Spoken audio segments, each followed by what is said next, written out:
trade and playing 2 spells a turn, it's really bad. Gotcha. Another Pyromancer here. That's going to resolve. So now Viashino Pyromancer, Runaway Steamkin, that's a 4/4, and a Fanatical Firebrand Gunman in the red zone. And it looks like Will's probably pretty far ahead this game. I know Brian's got a 5-mana Teferi in his hand, but that's not much of anything, and he's going to concede the game. So Will Pulliam is going to very quickly win game number 1 here over Brian Braun-Duin as Mono Red Aggro does what Mono Red Aggro does. It wins very quickly against Esper Midrange, as we got to prepare for some sideboards here, folks. And we are going to start with the BBD, who's got 2 Basilica Bellhaunts, 2 Davriel Rogue Shadow Mage, 2 Deputy of Detention, along with 2 Dovin's Vetoes, 2 Duress, 2 Moment of Craving, 2 Time Wipe, and an Unmoored Ego. You're a Mono Red player, of course. What do you see over here that you're scared of? The Moment of Cravings and the Basilica Bellhaunts. Those are the scariest cards. I think the Davriel, the Deputy Detention, the Time Wipes, and the Duresses are all reasonable options. I think Duress is the best of the bunch. But the Moment of Craving and the Bellhaunts are without question coming in. How good's Bellhaunt against you? Really good. Really good? Really good. Okay. It is expensive. It's a little hard to cast because of the mana, so sometimes I think maybe they have to take 2 to cast it on turn 4. It's still, the size of the body, 4 toughness is the magic number. All the pieces of it are really good against you. You don't play against it all that often because it's a pretty narrow sideboard card, but the people that have it, they definitely get their money's worth against Mono Red. Other side of things here for Will the Thrill Pulliam. It's 4 Lava Coils, 3 Risk Factor, 2 Tibalt Rakish Instigator, 2 Legion Warboss, 2 Rekindling Phoenix, and 2 Direfleet Daredevil already up a game. So I don't think Risk Factor is acceptable in the matchup. Everything else is legit. I'm not that into Lava Coil because it's not like PvD's creatures are that big. Most of the other burn spells handle it. But the Tibalt, Legion Warboss, Rekindling Phoenix, and Direfleet Daredevil, the creatures are not the easiest for BBD to remove. He plays with a ton of good, cheap spells and his own creatures. So Direfleet Daredevil, flashing back one of BBD's removal spells or discard spells on his own stuff is a real play. And the Tibalt seems very good. The 1/1 tokens are a real thing in the matchup. They trade or at least complicate combat with a lot of BBD's threats. And the ongoing power is good against cards BBD has and cards that you can anticipate that he would board in. Wow. Those are your options there for both players. Game 1 was over in a flash, so we're going to get ready here for game number 2. And while we do that, we are going to very quickly talk about the Season 2 schedule here of the SCG Tour, which we announced a couple of weeks ago. We got some fun locations and formats here for you, and Mr. Sullivan is going to run them down. All right, well, we go to Pittsburgh. July will give us Worcester, Philly, and Columbus. August is Richmond and Dallas. September, Syracuse, Legacy Open. We will be there covering that event. Then October, we go to Philadelphia. We'll wait for the next page here, Indianapolis. And then October 19th is the regional championship. You can head over to go.starcitygames.com/regionals for more information as we get a little bit closer to that event. The last Open will be in Atlanta, October 26th and 27th. And then one event a month to close out the year, 2 big ones. SCG Con Winter at Roanoke, Virginia, November 14th through the 17th. And then the Players' Championship, also in Roanoke, December 13th through the 15th. Playmats will be coming out soon for you, let you know what we're working with for season number 2. Of course, we had custom playmats done for the SCG Tour in 2019 season 1. We're going to have some more unique ones for season 2 as well. Some more information coming with that as well. But for these dates and locations, go.starcitygames.com/schedule. As BBD and Will Pulliam are all smiles. They're both very, very close to the elimination rounds. Places that both of these players have been before, and of course will be again for Brian Braun-Duin. He's got plenty of opens here on the SCG Tour top 8s as well as invitational top 8s. Former world champion, just coming off of a top 8 at Mythic Championship 2 in London with humans. And Will Pulliam, well, he won an open last year with Amulet Titan on deck that he is very fond of and is one step closer to another top 8 on his growing resume as a young Magic player with maybe Mono Red Aggro. Is Pulliam on Experimental Frenzy in the main deck? I can let you know. You're putting me on the spot. Cardboard Live already knows. So literally everyone else but me has this information. And me. Well, you have the tablet in front of you. So. I do, but I don't have the deck list in front of me. All right. Well, he has Risk Factor on the board, so I assume he's playing it in the main. But I wanted to just confirm here. Yeah. I'll get you there. Thank you. Thank you.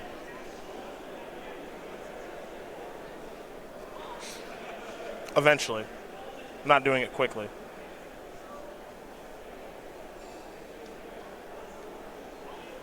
Where's your deck, Will?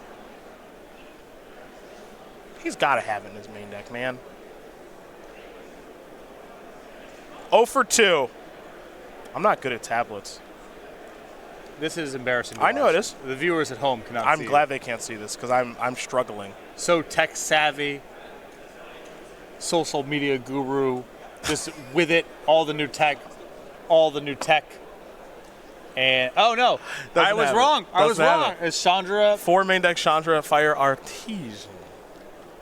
Probably better here than Experimental Frenzy. That means no frenzies anywhere? Wow. It's a little surprising. Well, Chandra is. So the costs to me are much. Experimental Frenzy in the mirror and against mono white is absolutely busted. Best card by a mile. Chandra is a lot better against Esper, which I think matters a lot. It's just because of Mortify. That's the inflection point. Here we go. Watergrave tap there for Brian. For Will to mount no 1-drop.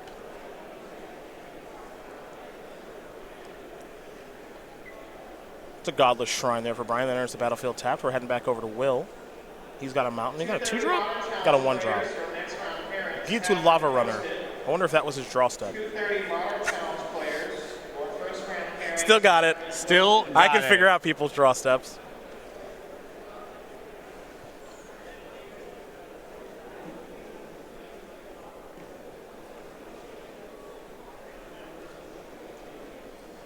You have to ask your opponent, did you top deck that? Always. Or if I'm the opponent, I preemptively said had it. Moment of Craving, killed it. Gain 2 life, BBD. And another Godless Shrine enters the battlefield tapped. We're heading back over to Will.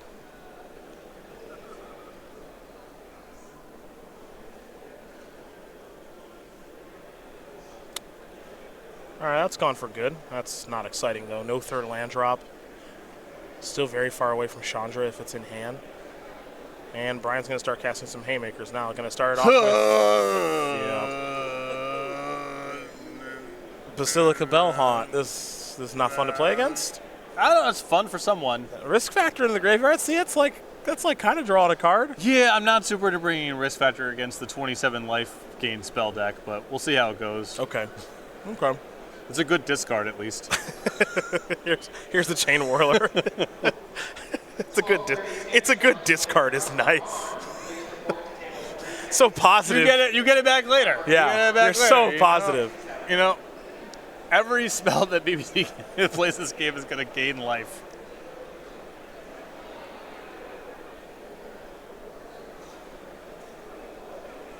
I want Brian to attack so bad.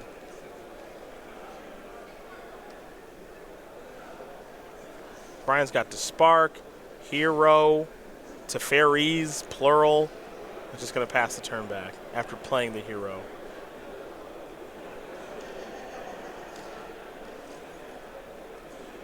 Lava Coil. Take that.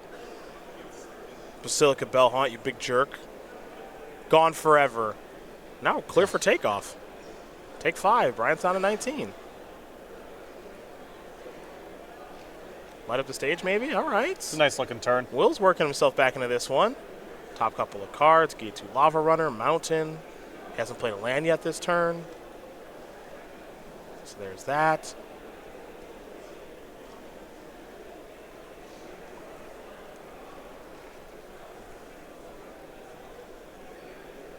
Thinking about playing the Lava Runner, but also has to be a little bit wary because Brian has access to Time Wipe in his sideboard, so not going to do it.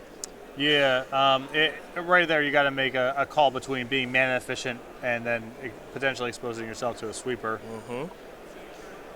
Not the easiest of decisions. Well, especially when Pulliam missed his 3rd land drop, so his hand's got to be a little bottlenecked on mana almost no matter what.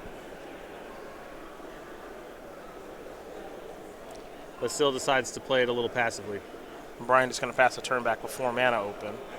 Got to be a little worried about that if you're Pulliam. Brian does have Mortify. Usually in this spot, it means they can kill one thing. So you care about that or you don't, but that's what's going on. Again, Brian with 2 Time Wipe in the board. Beatdowns. Lava Runner is 2 power attacker.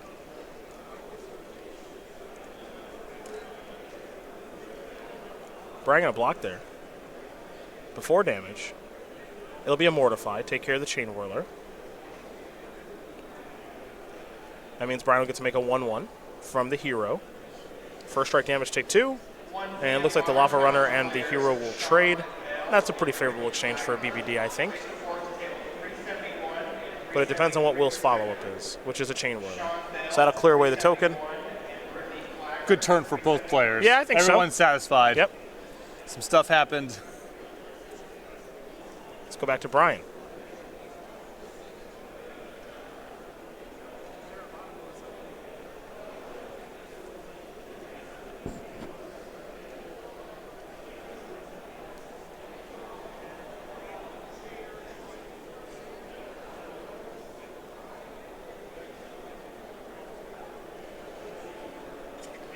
So the big thing here for BBD, if there's an issue in the matchup and the way the games play out, it's really hard for him to play multiple spells in a turn. Most of the time, he's just able to respond to one thing, and Pulliam's able to do 2 things in a turn. And BBD doesn't really have a way like Kaya's Wrath of playing catch up to sort of come back from that tempo deficit. Yeah, the best he can do is time wipe, but that's expensive. Just that turn last turn where Pulliam did 2 things. And BBD played a Mortify is sort of emblematic of the way the game goes a lot of the time. That play a little surprising there from Will, because he does have a Chain Whirler in his hand. Chain Whirler could have finished off Teferi, but looking to go towards Chandra instead. Yeah, this is a good spot to try to resolve your Chandra, I think. You play a little inefficiently, but... In the face of 2 mana? Dovin's Veto, negate, stuff like that? I don't buy it. Neither did he. Okay. Despark going to take care of Chandra. That's really... that makes it much worse. Yeah. Fair enough. And that is. And that is. And 5 mana Teferi. Ever heard of it? Untap 2 lands.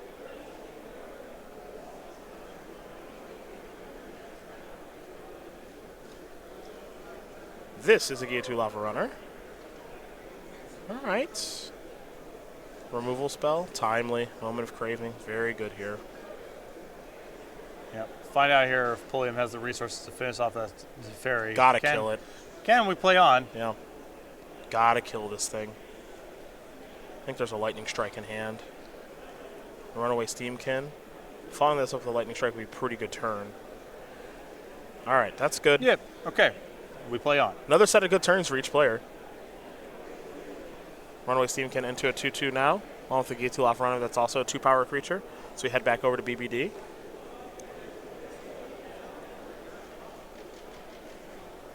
And that is a hero of Precinct 1. This is a Thought Eraser to take your Chain Whirler, most likely. Yeah. Make a 1/1, Surveil, put a Isolated Chaplain in the graveyard, leave Will with a Viashino Pyromancer, pass the turn back. Pulliam will untap all 5 of those lands and draw a card.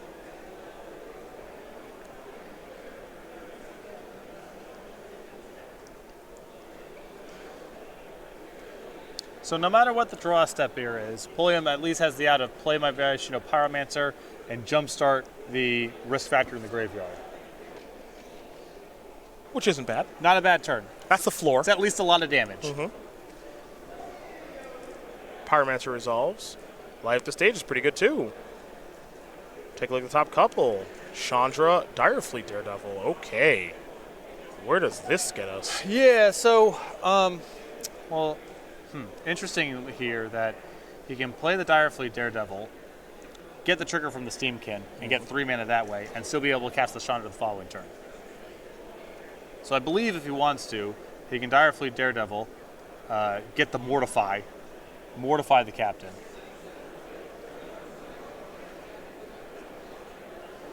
I don't know if there's a cheaper removal spell down there. It doesn't really matter. I mean, there's a moment of craving. Yeah, cool. Yeah. Moment of craving. Get that out of the graveyard. Whatever. There's also a Thought Eraser if you want to go after Brian's hand. That's the time. Like Direfleet Daredevil has to resolve, right? It's not a cast trigger. Oh no, it has to resolve. Yeah. Right. Yeah. So you get the token, you get the mana from the Runaway Steamkin, and then you can play whatever. Mm-hmm. He's got he can cash in the 3 mana from Runaway Steamkin right now. So have 3 red mana. He's got access to 5 red mana on the surface right now. So there's Direfleet. Trigger. Get that counter back on the Steamkin. Now the question is, what do you target in the graveyard? Is it Mortify? Is it Moment of Craving? Is it Thought Eraser? It's definitely not Dispark. I mean, if BBD is running out of cards here, then it is Thought Eraser. You don't mind what? Leading with the discard spell here. Okay. Deputy of Detention and Mortify are the cards. Surveil from the Thought Scour. Brian reminding Will of that.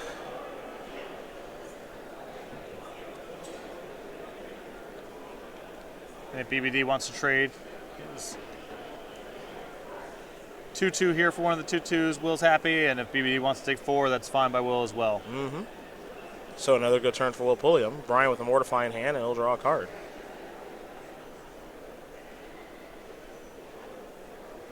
Again, Will's been thinking about and playing around to the best of his ability. Various Wrath effects. I think did Brian just draw Enter the God Eternals? Because that's a really good card. Yeah, he did. That's a big one. Yikes! Super fun! And Brian's going to mill 4 cards over. He's going to gain 4 life. He's going to make 4/4 zombie army. And Will's going to lose his runaway steam. Good draw, BBD. As we're going to head back over to Will, who's got a big play of his own. Not sure if it's as good. But he's going to try with Chandra, revealing a mountain. Mountain will enter the battlefield. I mean, Will's position here is not that bad, all told. The 4/4 is problematic, though, because of the Mortify. It's really hard for Pulliam to put together blocks to manage. But Chandra gives some hope. Being able to keep up on cards. You know, you're drawing 2 a turn to BBD's 1. It's going to be tough, man. Chandra's got to work overtime. It's not like Experimental Frenzy, but Experimental Frenzy would die right now. Right. That's the other thing. Yeah, no, but that's, you know, if you want to play Chandra instead of Experimental Frenzy, is literally for black-white decks. Mm-hmm. That's the major reason.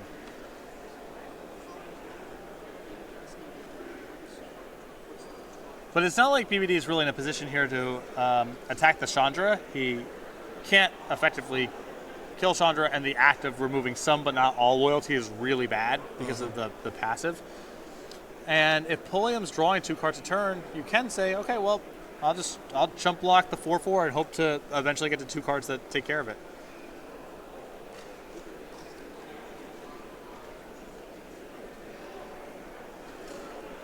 So Mortify there to take care of the Dire Fleet Daredevil. Brian looking to get maybe a little bit more aggressive now to work on Chandra. And we'll see how Will wants to block here in just a moment. But while Will, our mono-red player in this future match, works on that, our other mono-red players in Collins Mullen and Ethan Gajewski have both won this round. They are both 12-2 through 14 rounds, which means a draw should be clear for takeoff. So for you mono-red fans out there, for you Ethan Gajewski fans, and your Collins Mullen fans, top 8, top 8. Top 8's great.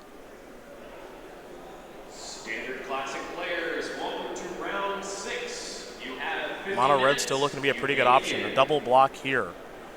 So, able to get rid of the 4/4. And Brian will pass the turn back. Let's see what Chandra can do. It's got to be pretty good, folks. Chain Whirler would be a great start as there's a mountain.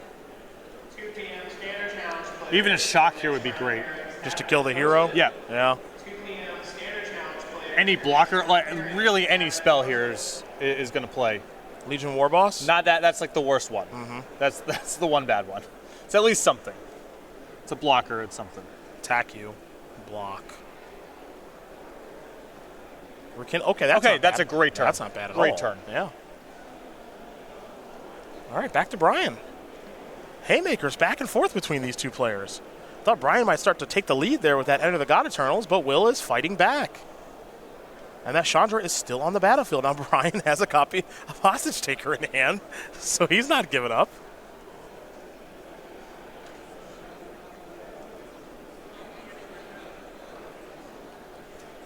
I mean, you can Hostage Taker the Rekindling Phoenix, hope to fade a couple cards off of Pulliam's deck, and then cast the Rekindling Phoenix the next turn. That's not bad.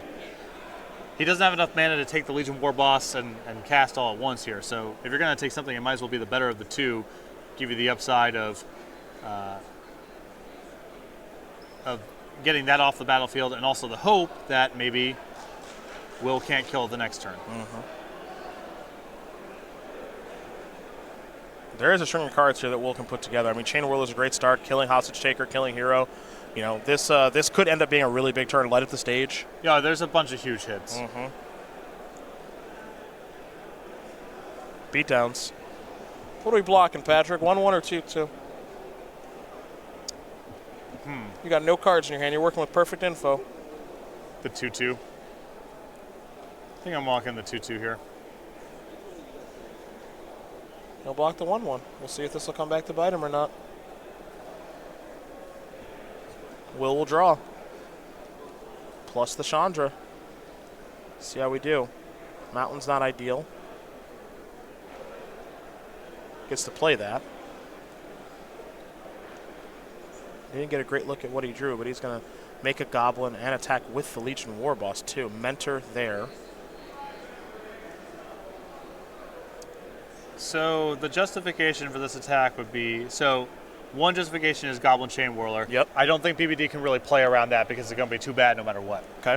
The other is Shock, and Pulliam basically saying, I'm willing to trade either one of these things to kill your Hostage Taker along with the Shock. Of course, Hostage Taker being a 2-3 in this scenario versus Right. two creatures that are 2/2s. So then the question becomes, well, if I believe Pulliam drew Shock here, what's the cost of going to 6? Effective 6, because you take 4 and the Shock's still in hand. Plus the Chandra's going to deal some damage. So there you go. Yep. So good no block there by Brian. Well, that block was great because Pulliam could have pre-combat that, but was really trying to get the Hostage Taker. So BBD got a chump block he otherwise wouldn't have been able to get. Yep. So heads up play, but Pulliam's still with a great draw step, and BBD's in trouble. Rekindling Phoenix will be played off the Hostage Taker now, so that big bird belongs to Brian now.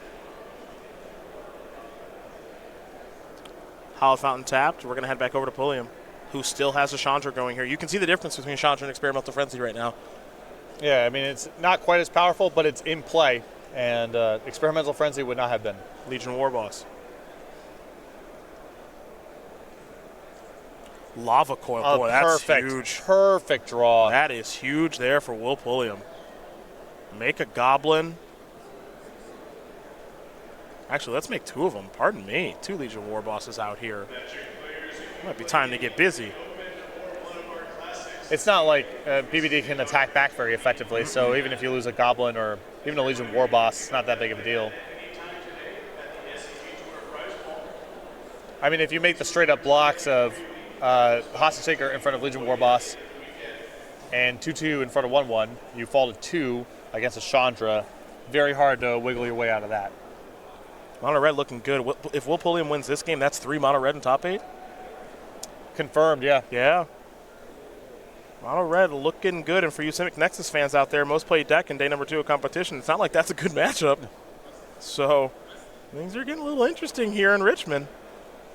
And now, have you considered the risk factor from the Bell Haunt ages ago, still down there? Oh, I forgot, but you didn't. Red Mage over here.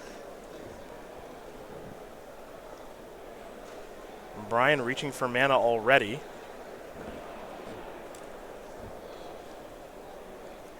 I mean, it's Enter the God Eternals, right? That's the draw that maybe lets you play on from here. That or T-Wipe.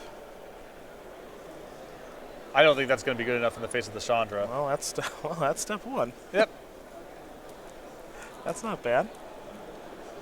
You got to kill that. Try to kill the Chandra, right? Because you get a 4/4 from this too.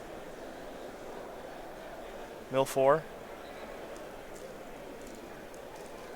Yeah, you get 4/4. You get a 1/1. You can finish off Chandra now with Hostage Taker and Hero of Precinct 1 if you want to, even though it's a little bit risky. Well, the passive knocks you down pretty low, right? Oh, right. You try to kill that, you get... Yeah, right, yeah. It's like, right. Yeah. Never mind. Ignore me. Ignore me. Right. That's why Chandra's super good. I'm an idiot. The passive is great on that card. Runaway Steam Kid. Yep, Will didn't forget about the risk factor that's down there. That'll trigger the Steam Kit and make Brian make a real decision. Yeah, you just can't kill Chandra now. That's a fun design, actually. I like that design. I can't really imagine what BBD's path here is if he goes to 2. We'll see. Does he need to just say, Will, draw 3 cards? I hope you draw a bunch of lands? Well, he went to 2. He went to 2. This means he can never get Chandra off the battlefield. Well, he needs something like Vraska's Contempt. Yeah. He can't attack it, though. Nope. He's just playing through it now. Drawn Catacomb, singular. Catacomb. Yeah, Catacomb. Risk, oh boy. I would draw 4. I'll draw 3. Strike you. The game. Will Pulliam going to win this match over Braun-Duin 2-0. Mono red aggro going to take care of Esper mid-range. And that means that Will Pulliam, Collins Mullen, and the Patrick Sullivan avatar himself, Ethan Gajewski, all into top 8, it appears, with mono red. And Pulliam, they're able to beat a Basilica Bell Haunt and 2 copies of Enter the God Eternals. That's notable. So a few things that permitted that to happen. The big one was Chandra, which BBD was not able to really get to, and just too many cards. Yep. And the other was just too many non-impactful cards on BBD's side. He has little creatures that die. He has removal spells that aren't very good. How you lose the game ultimately to Esper control involves Kaya's Wrath. Yep. And then from there, you're out of stuff. Now we're each playing 1 spell a turn, and your spell is a lot better than mine. Yep. BBD never got to that point. Yep. He had to kind of grind through everything, and was not able to really stick a significant source of card advantage, and Pulliam was. And in spite of BBD gaining a lot of life, the game just dragged out, and Will's card advantage was a lot better. And it was a lot better. And that's the difference, right, between Frenzy and Risk Factor and Chandra. They all kind of fulfill the weird kind of same role of card advantage engines for red, but they all do it in various different ways. And this is no mistake here by Will Pulliam. He's playing 4 copies of Chandra in his main deck. He's got some very strong thoughts about that card, obviously. And it's coming to fruition. He's 12-2. He's making the top 8. Yes, so congratulations, and at least 3 mono reds later this afternoon. Quick break. Time shifted match coming in 3 minutes.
We are back. Cedric Phillips, Patrick Sullivan getting ready for our time-shifted match here in round number 14 of SCG Richmond. Don't forget, Brian Gottlieb, Jerry Thompson, they're coming in for the next round and take us through our final round of the Swiss. They'll probably do our quarterfinals as well. But for now, we want to get our eyes on our time-shifted match. So let's head down that way. We're going to watch Jonathan Hobbs against Harlan Fear mid-match. It's Bant Flash versus Bant mid-range.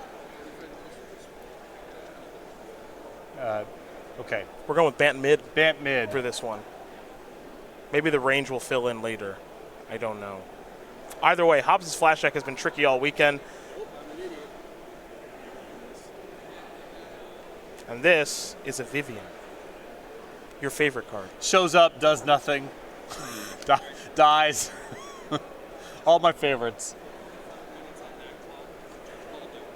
No, you know, it's good. There's just a lot of competition. That's nice. No, you know, it's good. Yeah, no, it's good. There's just a lot of competition. A lot of competition. Both these players playing with Frilled Mystic. It's a powerful one. I like it as a card. I think it will be key in this format because it's a creature and not a spell. I think that's going to help a lot. But I do wonder. It's also just you got to be able to attack planeswalkers. That's got to be part. That's got to be part of what you're doing. I do wonder if being green is a hindrance because it's unclear how good of a color green is in this format right now. It's early. We're in week 1, round 14, but you know we got to get a better idea of how good green is. I like Llanowar Elves. I know you do. I'm into that card. But if your Llanowar, I mean, it's when your deck. How good is your deck when you have Llanowar Elves as opposed to when you don't? That's a question. Yeah, you're not going to have it every game. Yeah, I mean that's why I think it's important to still keep the curve relatively low. Sure. You know, Legion Warboss can be fine on turn 3. It's really good on turn 2. I think you got to find cards like that. We got a brief judge call here at the 45-minute mark. Should be pretty short though. And now there is Teferi, Time Reveler.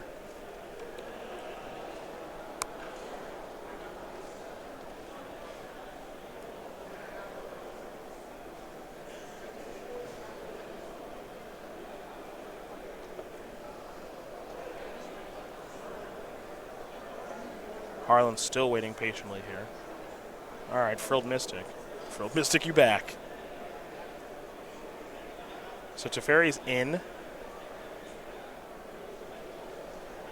Hobbs with a big Hydroid Krasis. That's just the card that, like, just feel like we just haven't seen very much of, that I feel like we should be seeing more of. Well, Hobbs has been putting in work on camera with it. That's true. Harlan going to play a Hallowed Fountain untapped. Take a look at the card that's underneath Vivian. Tap a bunch of mana. Play God Eternal Oketra, which is a 3/6 double striker. When you play a creature, you get to make another. You get to make a 4/4. That's yep. It's a lot. That's a lot. Yeah. This game's changed. Yep. Although we've seen Hobbs come back from some absolutely wild spots, so. And Hobbs' deck is really well. Okay, that's a start. Deputy Detention going to take care of the tokens. I mean, Hobbs' deck is also strange. Going to kill the Vivian, plus the Teferi, pass the turn back. Hobbs also has copies of Settled Wreckage in his deck, so creatures aren't the end-all, be-all against him. And Settle the Wreckage, again, is just a card that no one is playing around right now. Nobody. It went from ubiquitous to not played very quickly. Yeah. Growth Chamber Guardian here for Harlan. He'll play that, adapt it right away, and get himself another copy of the 2/2. That can become a 4/4.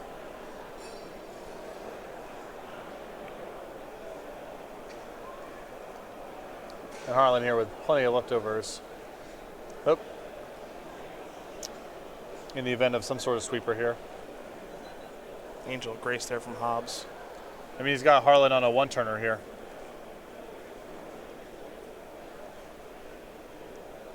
Harlan's got a lot of. Yep, there's the settle. Yep, see. It just wormed. You can't win. You can't win. You can't. Yeah. Just wormed his way out again. What is going on here? His games are really strange. Yeah. That's because his deck is so weird. Yeah, it's like, you know, Harlan's at 16. He's got 30 power on the battlefield, and Hobbs is no cards in hand, and Hobbs is like, all right, flash into 5 power flyer. Now you're on a 2-turn clock. Settle you out. Done. Yeah. Like it was nothing. It continues to be nothing for him as far as I'm concerned. It's funny, too, because, like, I don't know how good this deck is if your opponent knows exactly what your deck list is. He top-8 Indianapolis in January, and then the deck did nothing. And he switched decks. Yep. He stopped playing the deck. So I think it's kind of interesting that he just went back to it for another release weekend and might just be cashing in right now, and it might not be good again after this. I had no idea, but Settle the Wreckage is a card that no one is playing around this weekend. And I'm guessing Harlan's deck is not very good against it. No, it can't be. Just a lot of big, chunky creatures. And Hobbs was pretty far up on the leaderboard, kind of in the beginning of the season. Has unfortunately for him slid his way down a little bit. And then Harlan's kind of hanging around outside of the top 16. But both these players have had success on the SCG Tour circuit. Get a better look at this Bant mid-range deck that Harlan's playing here. He was really into this deck coming into the weekend.